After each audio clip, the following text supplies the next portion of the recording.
بسم اللہ الرحمن الرحیم۔ السلام علیکم ورحمۃ اللہ وبرکاتہ۔ الحمدللہ وحدہ والصلاة والسلام علی من لا نبی بعدہ، اما بعد فاعوذ باللہ السمیع العلیم من الشیطان الرجیم من حمزہ ومن نفثہ ومن نفثہ۔ بسم اللہ الرحمن الرحیم۔ ود کثیر من اہل الکتاب ولو يردونکم من بعد ایمانکم کفارا حسدا من عند انفسهم من بعد ما تبین لهم الحق۔ وعن ابي هريره رضي الله تعالى عنه قال قال رسول الله صلى الله عليه وسلم اياكم والحسد فان الحسد ياكل الحسنات كما تاكل النار الحطب، رواه ابو داود۔ صدق الله المولانا العظيم وبلغنا رسوله النبي الامين الكريم ونحن على ذلك من الشاهدين والشاكرين والحمد لله رب العالمين۔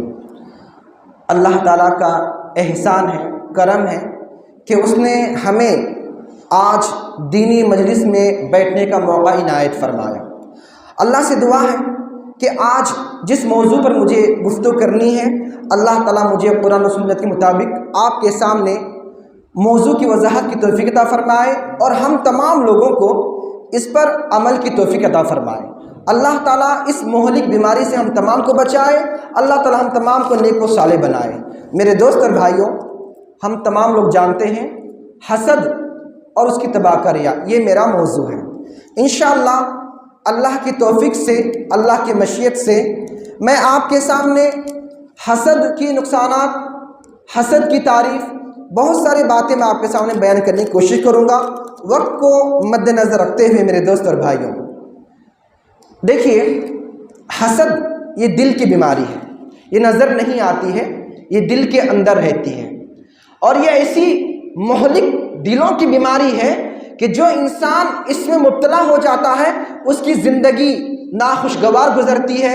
ایسا انسان ڈپریشن میں چلا جاتا ہے، ہمیشہ پریشانی میں رہتا ہے، اس کے اخلاق بگڑ جاتے ہیں۔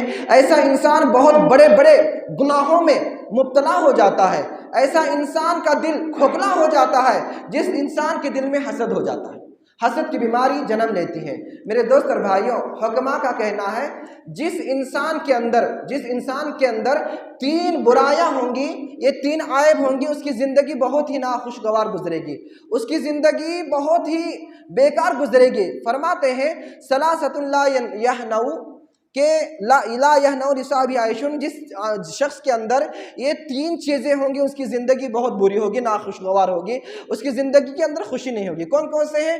حکماء کہتے ہیں الحقد، سب سے پہلی جو بیماری ہے اس کے اندر وہ ہے حسد، الحقد، اس کے اندر یہی دوسری بیان کیا والبغض، دوسری جو بیماری ہے وہ ہے بغض، دشمنی کو چھپائے رکھنا، اور تیسرا ہے وہ سوء الخلق اور بد اخلاق۔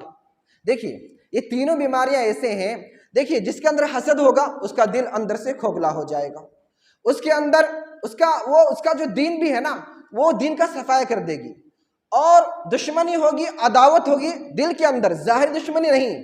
جب ظاہری طور پر دشمنی ہوگی تو انسان تو سامنے سے وار کر سکتا ہے، لیکن دلی دشمنی ہوگی ہمیشہ وہ اپنے جس سے دشمنی کرتا ہے اس سے جلتا رہے گا، اور جب بد اخلاق ہوتا ہے تو بد اخلاق والے کی کوئی اہمیت نہیں ہوتی، لوگ اس سے دور بھاگتے ہیں۔ میرے دوست اور بھائیوں، آئیے میں آپ کے سامنے تھوڑا سا بیان کر دوں وضاحت کے طور پر کہ یہ جو حسد جو بیماری ہے جس دل کے اندر ہوتی ہے نا، اس دل کے اندر ایمان نہیں ہوتا، اس دل کے اندر اچھائی نہیں ہوتی، اس دل کے اندر ہمیشہ برائی ہوتی ہے میرے دوست اور بھائیوں۔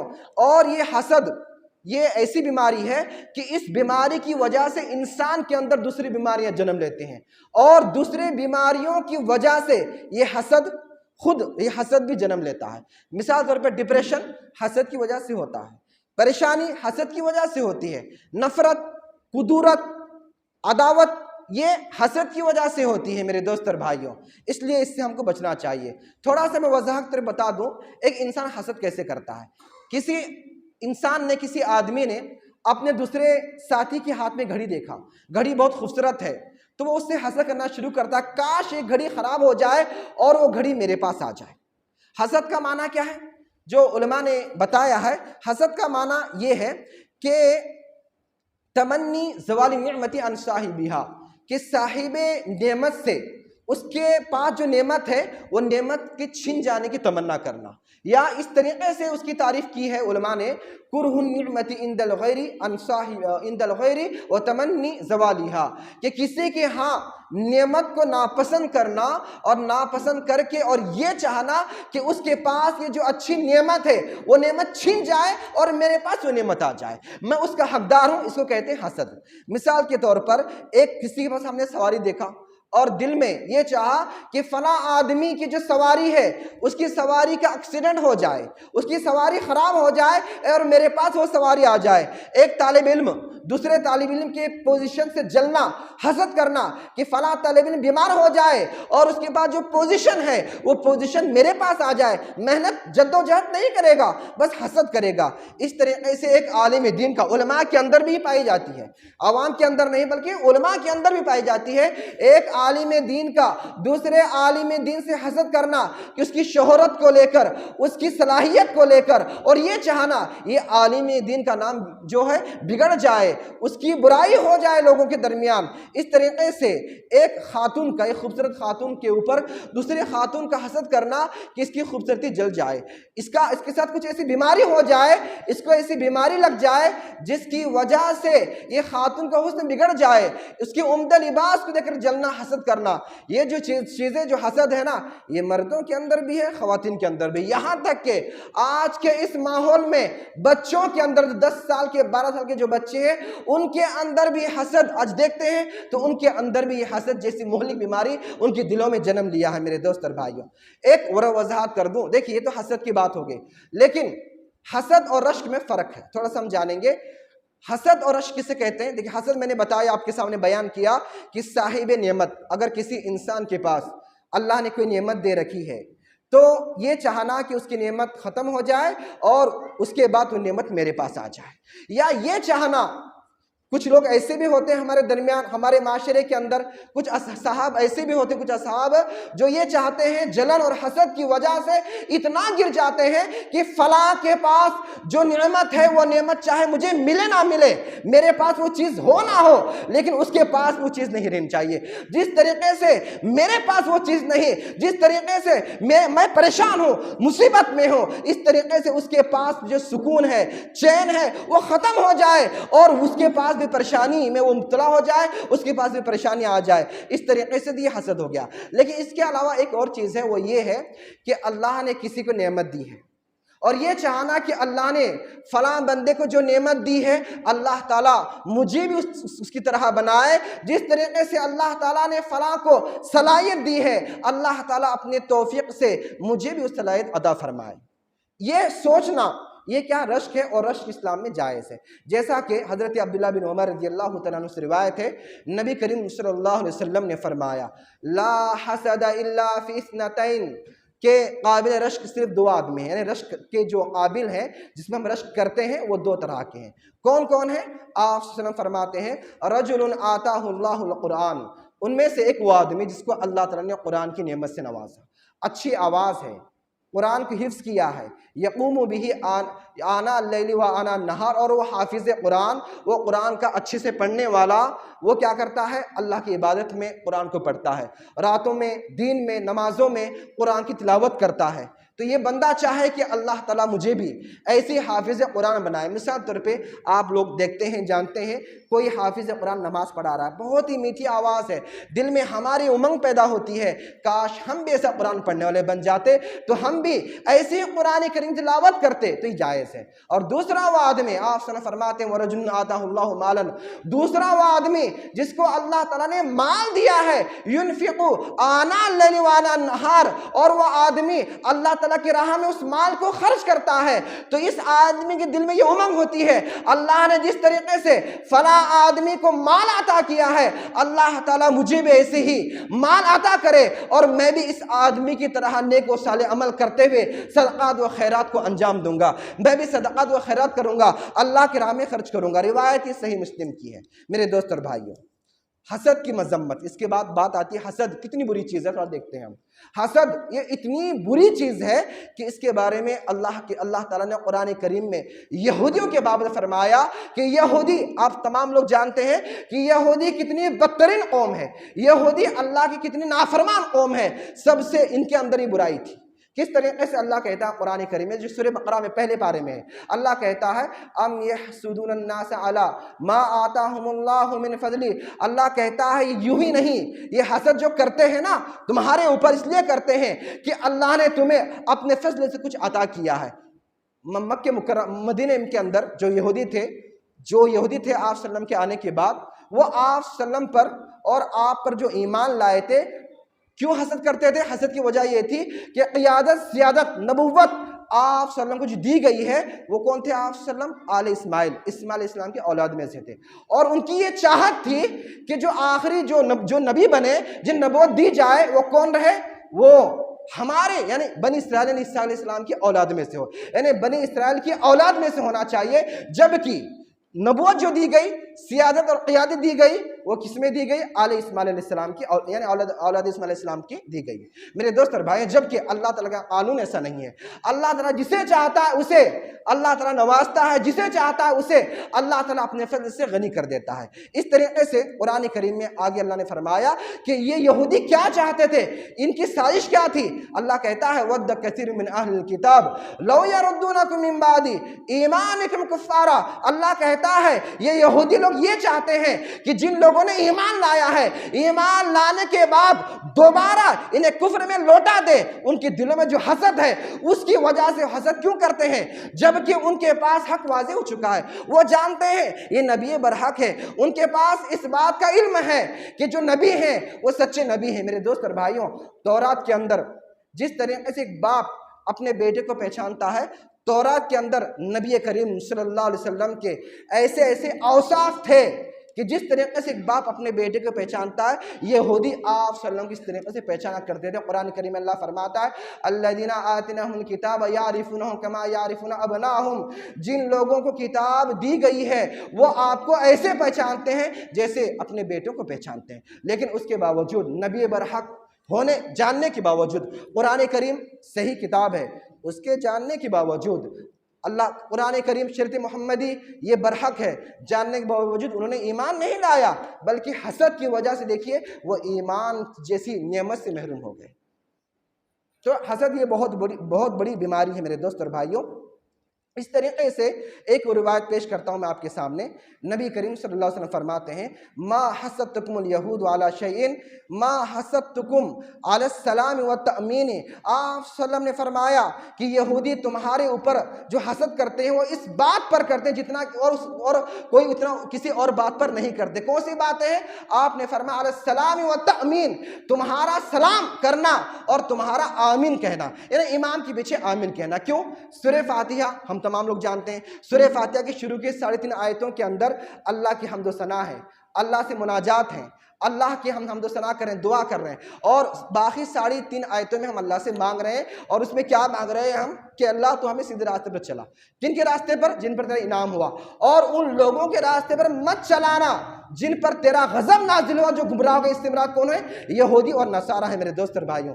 ایک مرتبہ حضرت عائشہ رضی اللہ عنہ فرماتی ہیں کہ ایک مرتبہ نبی کریم صلی اللہ علیہ وسلم کے سامنے یہودیوں کا تذکرہ کیا گیا، تو اس وقت آپ صلی اللہ علیہ وسلم نے فرمایا انہم لم یحسدون علی شیء کما حسدون علی الجمعۃ التي هدانا اللہ لها وضلوا عنها، کہ آپ نے فرمایا یہودی ہم مسلمانوں کے اوپر، ہم ایمان والوں کے اوپر جو حسد کرتے ہیں، ان کا حسد اس بات پر ہے کہ اللہ نے ہمیں جمعہ عطا کیا، اور اللہ نے ہمیں جمعہ کے ذریعے ہمیں ہدایت دی، رہنمائی کی ہماری جمعہ کی جانب، اور وہ لوگ اس سے گمراہ ہو گئے، بھٹک گئے۔ وعلی القبلۃ وضلوا عنہا، اور آگے فرماتے ہیں کہ اور اللہ تعالیٰ نے ہماری قبلے کی طرف یعنی کعبہ جو قبلہ ہے اس کی طرف رہنمائی کی اور یہ اس سے بھٹک گئے میرے دوست اور بھائیوں۔ اور آگے آپ صلی اللہ علیہ وسلم فرماتے ہیں اور اس بات پر یہ حسد کرتے ہیں کہ وہ علی قولنا خلف الامام، اور ہمارا امام کے پیچھے آمین کہنا اس وجہ سے بھی حسد کرتے ہیں۔ روایت جو میں نے بیان کیا ہے میرے دوست اور بھائیوں صحیح ترغیب و ترہیب کی روایت ہے میرے دوست اور بھائیوں۔ اس لیے نبی کریم صلی اللہ علیہ وسلم نے یہ ایسی خطرناک بیماری پتہ یہ چلتا ہے کہ یہودیوں کی یہ برائی تھی۔ یہ جو حسد کرنا ہے آج ہمارے درمیان مردوں میں ہے، خواتین کے اندر ہے، آج بچوں میں بھی آ چکی ہے میرے دوست اور بھائیوں۔ یہ جو عمل ہے حسد کرنا، یہ حسد کرنا یہ کس کا عمل ہے؟ یہودیوں کا عمل ہے۔ یہ حسد کرنا یہ نصارہ کا عمل ہے۔ یہودی جو ایک بدترین قوم، یہ بارہا اللہ کی نافرمانی کی ہے، یہ بارہا اللہ تعالیٰ کے ساتھ شرک کرنا شروع کیا۔ جب بھی تھوڑا سنبھل جاتے، جب بھی اللہ کی نعمتیں ان پر آتے تو بار بار یہ اللہ کی نعمتوں کو جھٹلاتے تھے میرے دوست اور بھائیوں۔ یہ ان کے اندر بیماری تھی میرے دوست اور بھائیوں۔ اس لیے نبی کریم صلی اللہ علیہ وسلم نے فرمایا لا تحاسدوا، اے لوگوں آپس میں حسد نہ کرو، ولا تباغضوا، آپس میں دشمنی نہ نبھاؤ، دشمنی کو ختم کرو، ولا تجسسوا، آپ تاکید کر رہے ہیں اور تم کسی کی جاسوسی میں نہ لگے رہو کہ فلاں کہاں جا رہا ہے۔ آج ہمارا حال کیا ہے؟ ٹوہ میں لگے ہوئے ہیں، فلاں آدمی کیا غلط کام کرتا ہے، فلاں کیا کر رہا ہے۔ ہمارا یہ ماحول بنا ہوا ہے، اگر کوئی انسان کسی عہدے پر ہے، کسی کا نام لوگوں کے درمیان بہت اچھے سے لیا جاتا ہے، کوئی انسان مشہور ہے، ہم کیا کرتے ہیں؟ جاسوسی میں لگے رہتے ہیں میرے دوست اور بھائیوں۔ اس لیے جاسوسی میں نہ لگے رہو۔ قرآن کریم میں بھی اور احادیث مبارکہ کے اندر بھی منع کیا گیا ہے کہ جاسوسی سے بچو، اور آگے فرمایا ولا تحسسوا، اور تم چوری چھپ کے کسی کی چھپ کر باتیں نہ سنا کرو، اور آگے فرماتے ہیں ولا تناجشوا، اور خریداری کا ارادہ نہیں ہے، فقط بس اس کی قیمت بڑھانا ہے اور سامنے والے کو دھوکہ دینا ہے، خریدے کا ارادہ نہیں ہے تو کسی بولی لگا کر اس کا بھاؤ بڑھانے کے لیے ایسا نہ کرو، اور آگے فرمایا وَكُونُوا عِبَادَ اللَّهِ إِخْوَانًا، تم سب اللہ کے بندے اور بھائی بھائی بن جاؤ میرے دوست اور بھائیوں۔ روایت جو میں نے بیان کیا یہ بھی صحیح مسلم کی روایت ہے۔ ایک حاسد انسان نفسیاتی طور پر مریض ہوتا ہے، کیوں؟ اس لیے کہ جب وہ حسد کرنا شروع کرتا ہے نا، ڈپریشن کا شکار ہوتا ہے۔ ڈپریشن کا شکار ہونے کی وجہ سے میرے دوست اور بھائیوں پریشانی میں مبتلا ہوتا ہے، اندر سے اس کا دل کھوکھلا ہوتا ہے، اور اس کے اندر ہمیشہ غصہ رہتا ہے، جلن اس کے اندر آتی ہے، ہمیشہ وہ سوچتا رہتا ہے حاسد جس کے ساتھ وہ حسد کرتا ہے اسے کس طریقے سے نیچے دکھایا جائے، اسے گرایا جائے، کس طریقے سے سامنے والے کو برباد کیا جائے، کس طریقے سے جتنا ہو سکے، اور انسان کس حد تک چلے جاتا ہے۔ دیکھیے آج ہم دیکھتے ہیں معاشرے کے اندر ایک کوئی بڑی بات نہیں ہے، صرف حسد کی وجہ سے ایک انسان دوسرے انسان کو گرانے کے لیے کس حد تک چلا جاتا ہے، یہاں تک کہ اپنے ایمان کا سودا بھی کر بیٹھتا ہے، اپنے ضمیر کو بیچ دیتا ہے، اپنے دل کی بات کو اس طریقے سے اپنے دل کو بھی، اپنے ایمان کی غیرت کو بھی وہ بھلا دیتا ہے میرے دوست اور بھائیوں۔ اس طریقے سے اس سے بچنا چاہیے، اور اسی لیے نبی کریم صلی اللہ علیہ وسلم نے یہ اتنی بری بیماری ہے، اس لیے آپ صلی اللہ علیہ وسلم نے فرمایا دب الیکم داء الامم قبلکم، آپ نے فرمایا کہ تمہاری طرف پہلی قوموں کی ایک بہت ہی مہلک بیماری چلی نکلی ہے۔ کون سی ہے؟ صحابہ نے پوچھا وما داء الامم، اے اللہ کے نبی کون سی وہ بیماریاں ہیں؟ آپ نے فرمایا الحسد والبغض، آپ صلی اللہ علیہ وسلم نے فرمایا ایک ہے حسد اور دوسری ہے بغض۔ ہی الحالقہ، آپ نے فرمایا ایسی بیماری ہے جو صفایا کرنے والی ہے۔ حالقہ یہ لفظ آپ نے سنا، حالقہ کا معنی ہوتا ہے جو عورت ٹکلا کرتی ہے نا مصیبت کے وقت، اس کو کیا کہا جاتا ہے؟ حالقہ کہا جاتا ہے۔ جو لوگ مصیبت کے وقت ٹکلا کرتے ہیں یا ایسے ٹکلا کرتے ہیں اسے کیا کہتے ہیں؟ حالقہ۔ لیکن آپ صلی اللہ علیہ وسلم نے بعد میں اس کی وضاحت کی، فرمایا لا اقول تحلق الشعر، میں یہ نہیں کہتا کہ یہ جو بیماری ہے یہ بالوں کا صفایا کرتی ہے، بلکہ آپ نے فرمایا ولکن تحلق الدین، بلکہ یہ دین کا صفایا کر دیتی ہے میرے دوست اور بھائیوں۔ اور یہ جو روایت میں نے بیان کیا سنن ترمذی روایت ہے، یعنی پتہ کیا چلتا ہے میرے دوست اور بھائیوں، آج ہم دین اسلام ہمارے پاس موجود ہے، اللہ نے ہمیں توحید کی نعمت سے نوازا ہے۔ ہمارے مائیں اور بہنیں آئیں ان کو بتا دوں کہ اللہ تعالیٰ نے ہمیں توحید کی نعمت سے نوازا ہے، آج ہمارے پاس ایمان کی دولت ہے۔ ہم کیوں اللہ تعالیٰ کی قضا و قدرت پر، اللہ نے کسی کو کوئی چیز دی ہے، کوئی نعمت عطا کی ہے، ہم اس کی وجہ سے ہم حسد کر کے اپنے دین کا صفایا کر رہے ہیں، ہم اپنے ایمان کا صفایا کر رہے ہیں، ہم اپنے نیکیوں کا صفایا کر رہے ہیں۔ کیوں؟ وجہ کیا ہے میرے دوست اور بھائیوں؟ اس چیز کو ختم کرنا چاہیے میرے دوست اور بھائیوں۔